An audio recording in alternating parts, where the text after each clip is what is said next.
And let's move on to the Central. Beginning at the bottom, the Chicago Blackhawks, agree? Yeah, that's fair. Another team not really interested in winning games this year, I'd say. No, for sure.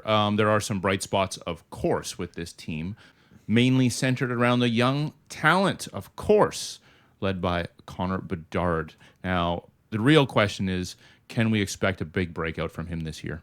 This will be his third season. In his rookie campaign, he put up 61 points in 68 games. Last year, 67 in 82 games. What does he have in store for this season? Yeah, it was a disappointing sophomore year, but I think people have been a little too quick to write him off. I think he's still going to be a superstar, and I think this could be the year where we see more flashes of that. I think he can get close to a point per game. Sure. And I mean, there are some other young, exciting players there. Frank Nazar, he could be a future star. Lucas Reichel as well. If these guys could develop a little bit this year and step into bigger roles, I think this team could be a little bit improved. I'm not sure Lucas Reichel's even a shoo-in to make this roster. One guy that I'm kind of excited to see on the blue line, Sam Rinzel. So he's one of their young up-and-comers, got a little offensive flair to his game. They've also got Artem Levshunov, former second overall pick. He's going to be a year richer of experience. It's just a young decor overall, though. Yes, They have Vlasic, who's a pretty good two-way defenseman. Signed long-term, solid player. Connor Murphy is probably the one reliable veteran that's still around, although there is talk he could be sent packing by the end of the season. And they have sprinkled in a few veterans throughout the lineup. Yeah, Teuvo Teravainen, he joined the team last year. He's returning. He had a decent year. And Ryan Donato developed some real chemistry with Connor Bedard. So if that could continue for this year, that would be a good thing. Yeah, massive breakout for Ryan Donato. No one saw that coming. Everyone thought he'd be dealt at the deadline. Chicago figured, you know what? This guy's working out. Let's keep him around. They still have Tyler Bertuzzi, and they bring in Andrei Burakovsky. Yeah, another one of those, one of those wingers who has some untapped potential. Although now he's getting into the latter stages of his 20s. Maybe this is just the player he is, one of those inconsistent 40 to 50 point guys. They did make a big signing in net with Spencer Knight. Yeah, I'm looking forward to seeing this. He gets his first crack at being the real number one for a team.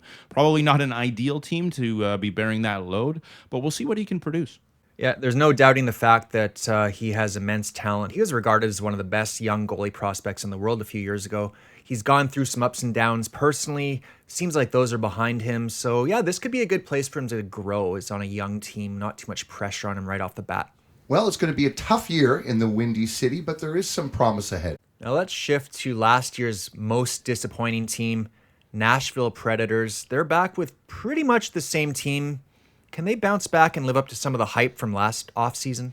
That is a huge question. I mean, Steven Stamkos, Jonathan Marchessault were brought in. Things did not go well with them.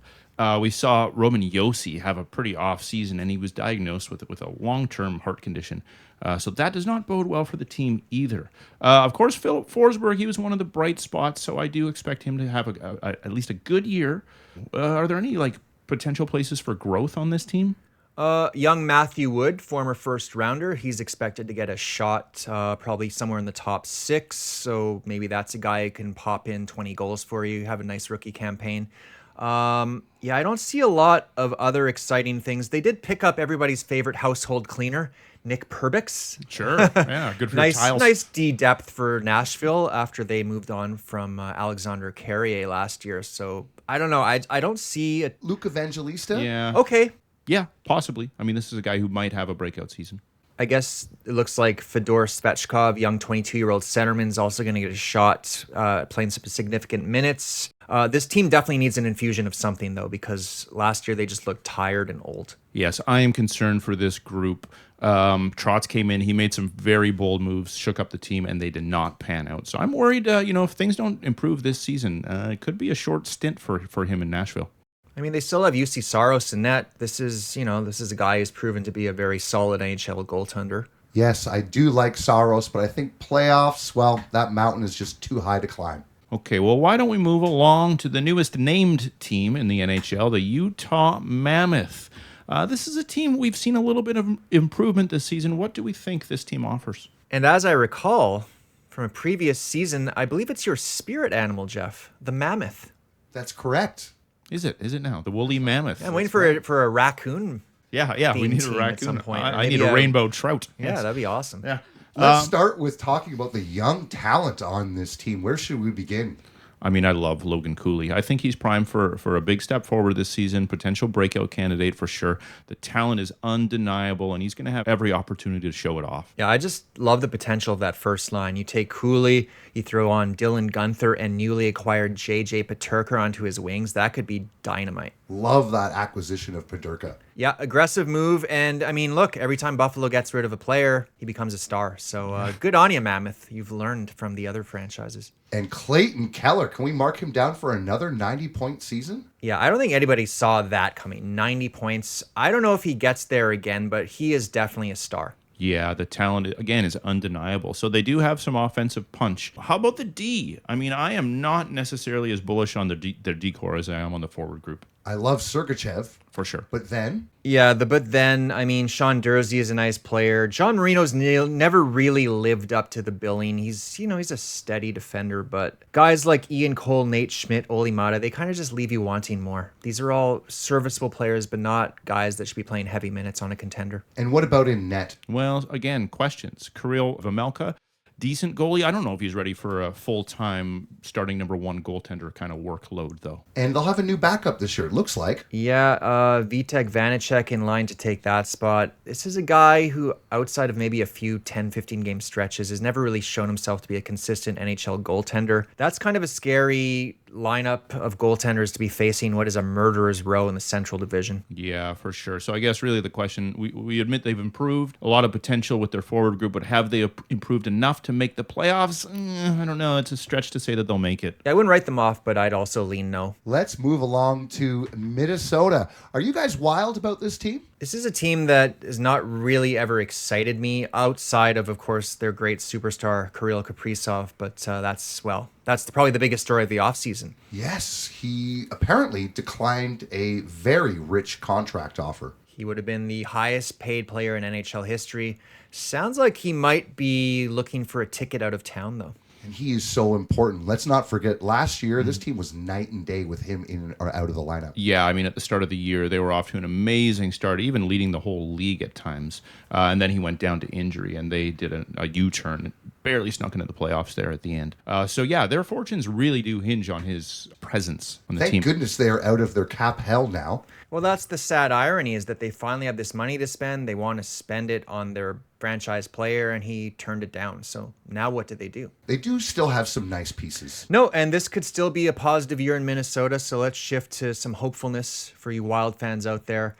Newly signed Marco Rossi is going to be riding shotgun with Kaprizov along with Matt Boldy, who had an excellent season. That could be a really dangerous line. For sure. And people are excited about young prospect Zeev Buium. This is a guy, really strong defensive prospect. If he could emerge onto the scene and break in, look out. That would be huge. Of course, they have Brock Faber, who was a real revelation last year. Yeah, it's nice to see this young blood on the blue line following the same trend. Former 6th overall, David Juracek, acquired from Columbus a little while ago. He's going to get a look this year as well. So lots of youth and exuberance on that Wild blue line. Yeah, for sure. Between the pipes, they go back with Philip Gustafsson. He had a very strong year last year, bounced back from the previous year. He was 6th in Vezina voting. So if he can maintain his play too, this team really does have a chance to crack the playoffs. And their backup is Wallstat, very highly regarded. I'm not sure. Some of that shine has kind of worn off. Yeah, young goalies are always so hard to predict. Definitely can't write them off, but people are not as excited about him as they were a couple of seasons ago. I think another big factor, assuming that Joel Eriksson can stay healthy, he was a big hole in their lineup for a lot of the year last year. Previous season, he was dynamite. So I think having him and Rossi down the middle, that's a pretty nice 1-2 punch. Yeah, I mean, I do like this team, especially with Kaprizov in. I could see them making the playoffs.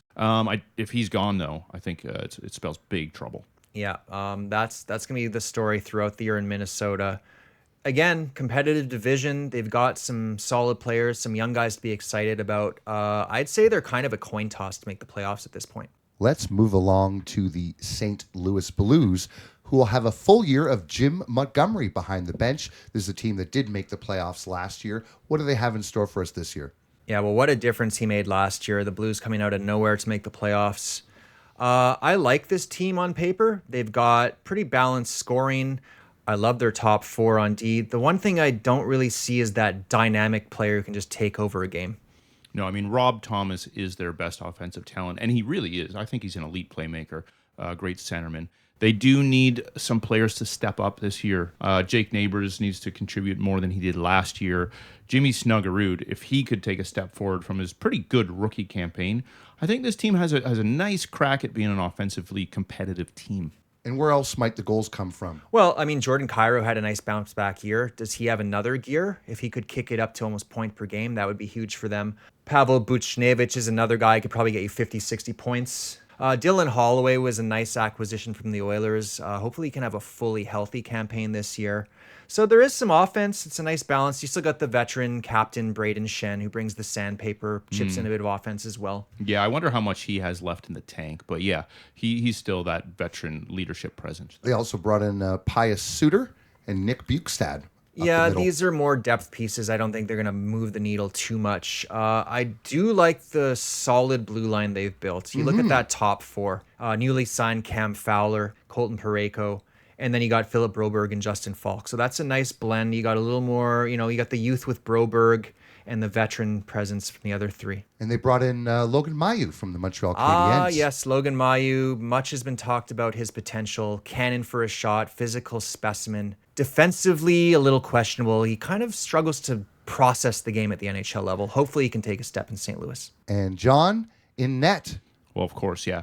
Jordan Binnington, I would say wildly inconsistent between the pipes there, but he Gold is medal for Canada. for sure, and he's a clutch performer. So if they can make it into the playoffs, I think we can be pretty confident that he'll be leading the way between the pipes. And they've got the young Joel Hofer backing him up. Nice to have a dependable backup because Bennington's good for at least a couple of tough stretches per season. So not a bad 1-2 combo. Yeah, I mean, this team has done a little bit of a retool. I do question what the ceiling of this retool is, whether or not this can really put them over the top. I'm saying they're still a bubble team, could easily make the playoffs, but I can't see them making a deep run.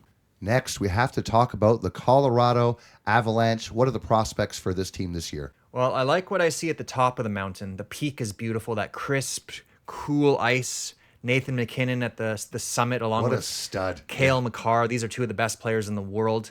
My concern is what comes after that. Yeah, absolutely. They need a big year out of Marty Necas. I think he's a good complementary player. We'll see how well he steps into that big role on the top line there. And Valery Nichushkin, another guy, I think his problem is more between the ears. As long as he can keep everything straight and stay out of trouble, he could have a big year too, but they're going to need him. And they've got their old captain back. Great story here. I love this story. Gabriel Landeskog beats the odds. He's back. But, I'm not certain. He probably isn't certain at this point if he can make it through a full NHL season. The wear and tear, a condensed schedule, an Olympic season. They're going to have to be careful with how they manage his minutes because he's such an important piece to this team. They have Brock Nelson, a nice addition, but he's older. I don't know how much offense he can provide. And as a second line center, not really sure he's best suited to a really top tier contender. Well, it's better than what they've had down the middle in that spot previously. So I think it's good that they plugged that hole. Maybe not a long-term solution. He should be good for at least a couple more seasons, though. They got a few vets, Lehkonen, Colton, Olofsson, but after that, it really drops off, that forward group. Yeah, well, that's the problem, right? They've got the top-end skill. They've had to give up some of the other depth pieces that are important for a contender. And their prospect bank is not exactly brimming with talent either. So I'm not sure where help's going to come from. Kind of the same story on the blue line as well. Yeah, for sure. I mean, obviously, Cale Makar is, maybe the best defenseman in the game. Devon Taves, pretty serviceable. But after that, it thins out quite quickly. It sure does. Sam Girard, decent defenseman. Josh Overrated. Yeah, I'm sorry, he's overrated. Like, Yeah. we've been talking about Sam Girard for how many years? Like, living off of his promise of, 6-7 years ago. He's still a capable NHL defenseman, but he's hurt too often, and he's not what people thought he would be. Josh Manson provides some grit back there. For sure, decent piece. They bring in Brent Burns. Yeah. Hopefully they get some value. I mean, it's a nice deal, 1 year, $1 million, but his best years are far behind him. Yeah. So. Yeah, absolutely. We'll see how he does there. Maybe a brighter spot in the crease this season compared to last season. They have solidified things, bringing in the Woods. Yes, double wood. Mackenzie Blackwood will be the starter, and he put up some really nice numbers after moving to the Avalanche.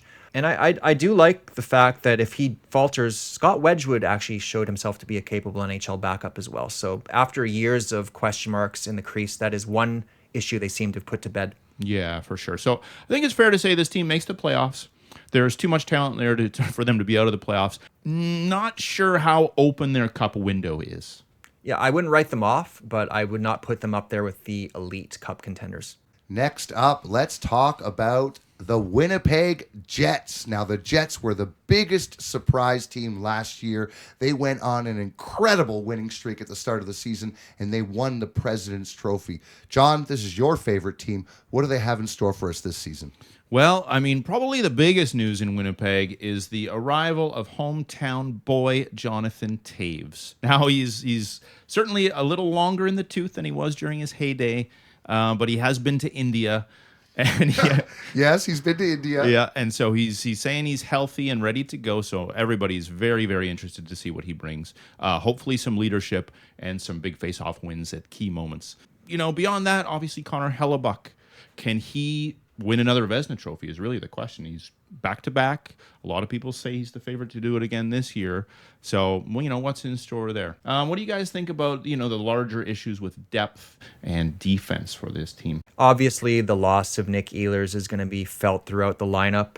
But I look at a guy like Cole Perfetti. Here's a guy who really started to come into his own last season, and I think he's got at least another gear. So I'm really excited to see what he can do with elevated minutes in a role that befits his talent. I just love that first line. Mark Scheifele from Kitchener, Ontario, and Kyle Connor, KFC. Man, can this guy score? And Gabriel Velarde, very important piece to that team. Yeah, for sure. The top line was on fire last season with both Scheifele and Connor reaching career highs. So it'd be interesting to see if one of those guys cracks 100 this year. It'd be great if they could. We also brought in Gustav Nyquist to bolster some of that offense. And, you know, I really do like the Jets' depth. I love Nemestikov down there. Nino Niederreiter had a great year. So I think it's still going to be a very tough team to play against, and they're going to continue to roll four lines like they did last year. Yeah, Scott Arniel certainly gets a lot out of this group. Mark, what about their blue line? Well, we should mention the captain, Adam Lowry, as well, yes. adding to just an embarrassment of riches down the middle. And unfortunately, he is hurt to start the season. He is, but I mean, I think they can manage without him, but he'll be a very important player once he gets back in there. Defenseman, I mean, I still think Josh Morrissey is still one of the most underrated defensemen in the league. Somehow he doesn't get the love that he deserves, and he anchors that blue line. But you've got a lot of solid defensive defensemen. Dylan DeMello, Dylan Sandberg, these are two guys, the double Dylan attack. You're not breaking through that blue line easily. And Neil Pionk also had a career year. They re-signed him, which was huge. Yeah. I mean, the bottom pairing is a little open. I don't hope to see too much of Logan Stanley this year. Hayden Fleury seemed to be better in the postseason, so if he can slot in there, I think that'd be a good thing for the Jets. Yeah, it's clear this team is a contender for the division title once more, and the real question will be, can they take it to the next level in the playoffs? And lastly, we have the stars of the division, the Dallas Stars. Guys, this is a team that is bringing in a new coach, Glenn Gullickson. What do you guys think about the Stars this year? I think that they could win the President's Trophy. Top to bottom, this has got to be one of the deepest teams in the league. I know they haven't found the success in the playoffs yet, but I don't see this team being derailed anytime soon. A full year of Mikko Rantanen. Yeah, that's terrifying, especially what he did to torch his old team in the playoffs last year. That was something else. Yeah, lots of depth here. I'm really interested to see what Wyatt Johnston can do as an encore to last season. I could see him really upping those numbers. He had a really slow start, actually. It was really the second half where he came into his own. Yeah, same with Jason Robertson. Got off to a slow start, but once he hit his stride, he really came on. Some rumors that he might be on his way out of town, which is very interesting considering he was their top scorer last year. And Mark, I know you're a big fan of Rupe Hintz. Yeah, I've always loved Rupe Hintz, galloping up and down the ice, striking fear into the hearts of NHL defenders. The only question, though, is he a legitimate number one center on a Stanley Cup contender? That is a pretty good question. Matt Duchene was a pretty decent contributor down the middle as well. 82 points in 82 games last year for Matt Duchene. Incredible. Yeah, at age 34, you got to wonder, is a drop-off coming? And if so, is it this year? Yeah, a very good question. Jamie Benn is hurt to start the year. He is their captain. I got to say, he might be on his way out of this team. I kind of hope so. He's a bit of a detriment, in my opinion. I mean, he's the captain. He's I the know. emotional leader of the team. I think that's a bit of a... you're a little off base with that one, John. I don't think he's worth the money he's making. I don't think he's worth the that's money, and I think he's been a liability in the playoffs for them the last couple of years. I don't know. He plays a hard game. He wears down. But I think if he's coming back on a sweetheart deal, he's still a valuable Seguin? player. Tyler Seguin, I mean, same thing. He's battled injuries. Best years behind him. He's also got a big ticket. That's set to expire soon as well. But I think the strength of this team is their blue line. Yeah, you got to love Miro Heiskanen, one of the best in the game, no doubt. And Thomas Harley has really emerged as an outstanding defenseman as well. Well, let's not forget the reigning Rod Langway Award winner that we awarded to him last year, Best Defensive Defenseman, Esa Lindell. I still think he's way too underrated. I also like Leon Bischel. He's a big young defender, started becoming more reliable in his own end last year. I think he'll be a top 4 for them eventually. It's the bottom pairing that gives me a little bit of pause. Labushkin, I just feel like he's kind of clumsy and too many gaffes in his own end. But they are set up between the pipes. Yeah, I mean, Jake Ottinger, I feel like he is yet to reach his pinnacle, though. Last year he was good. I wouldn't say he was outstanding. Casey DeSmith, pretty decent backup. So I don't think it's a deficiency, but I wouldn't say it's their strongest position. Ottinger's still young, though, right? We got to For remember sure. the great goalies usually don't hit their stride till after their mid to late 20s. For sure. Yeah, we know the talent is there. We've seen it. Just if he can put it all together in a consistent campaign, it would be huge for this team. And if that's what he's able to do, I think that this elevates them to cup contender. I mean, I think they already were, but if he has that kind of a season, like a Carey Price type year, we could see this team in the Stanley Cup Finals. Yeah, the window is certainly wide open for the Dallas Stars.